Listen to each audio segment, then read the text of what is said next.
Yo, Easy D. Yeah, what's up, man? Jiggle that thing they call Bookland. It's so darn fresh. Why do you say that? Because they let you take out books right on contact.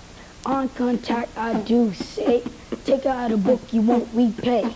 Do it now, do it today, and then someday you'll have the knowledge. And after that, you'll go to college. This library can't compare to any library anywhere. I've been going to the library for a long, long time, and every time that I go just to open my mind. One day I went on a section E. I went to see if I could find the key to knowledge, the key to live, the key to be a real book whiz. With up, here and up, there and up.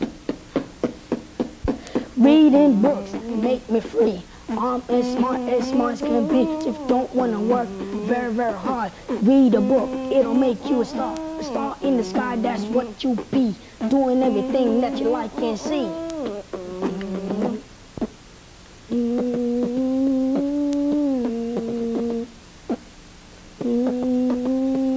I read books because it makes me smart. Take away my books is like take away my heart. Everybody knows I'm sharp like a dart. Me and my books will never part. So start reading now. Keep on doing and people will bow.